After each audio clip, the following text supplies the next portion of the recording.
Diamonds are a lie. They aren't rare, and they don't hold much value.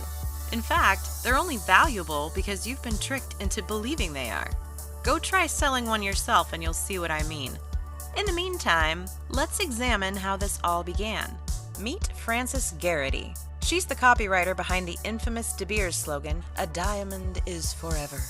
Along with her colleague Dorothy Dignam, she helped transform the diamond from your average luxury item into a must-have symbol of love, marriage, and self-worth.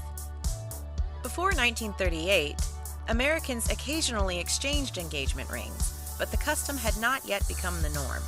At the time, De Beers controlled the diamond market, and engagement rings accounted for 75% of their U.S. sales. But the market for diamonds had been shrinking due to World War I and the Great Depression. Seeking guidance, they looked to the N.W. Ayer Advertising Agency, who commissioned a study to determine the public's view on diamonds. As it turned out, women weren't all that interested in diamond engagement rings. Women wanted to be different, they wanted to be smart, and if they were going to buy a luxury item, they wanted to have more to show for it than a tiny little ring. Like a washing machine, or a bigger house, or a new car. You know, useful stuff. Thanks to the study, De Beers' mission was now crystal clear. 1. Change the social attitude towards diamonds. 2. Go after the men. Men were the key to the market, because they were responsible for 90% of engagement ring sales. This raised the question of whether the use of propaganda in various forms could boost diamond sales in the U.S. So the brainwashing began, and the marching orders were set in stone. 1. Market diamond engagement rings as a must-have symbol of love. 2. Do not mention De Beers. 3. De Beers profits handsomely, because they control nearly all diamonds. De Beers subtly altered the public's idea of courtship by creeping their agenda into newspapers, magazines, and, especially, the sparkly new medium of motion pictures. Dorothy Dignam kept busy by making sure everybody knew diamonds were a Hollywood starlet's best friend. She wrote columns under the name Diamond.Dignam and described all the diamond jewelry that had been worn in the latest films, her theory being that the big ones sell the little ones. Eventually, the agency began lending jewelry for actresses to wear at the Academy Awards. And that is why we spend 2 months' salary on engagement rings. Because the salespeople told us to. And because they used Marilyn Monroe to make sure we'd remember to do it. At first, De Beers advertisements suggested that a man should spend 1 month's salary on a diamond ring.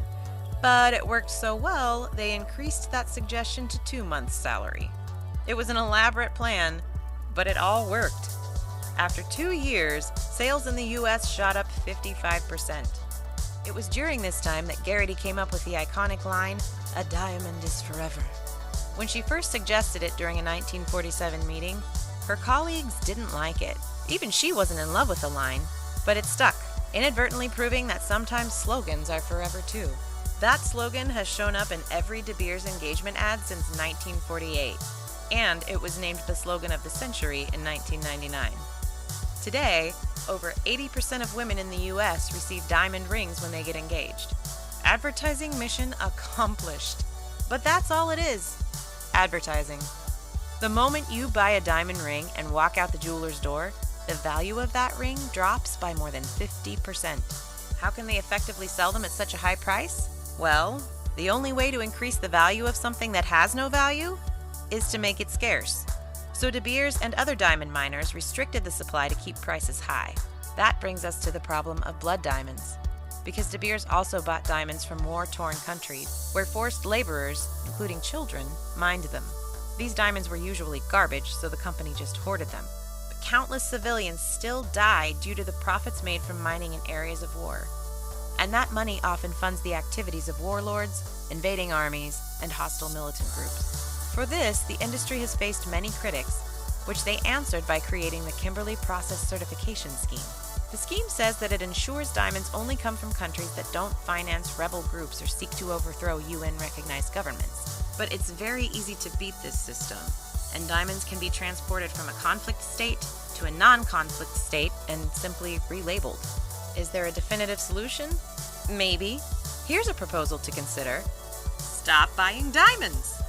Just think about it. If we all decided today, right now, that diamonds were nobody's best friend, they would immediately lose all value.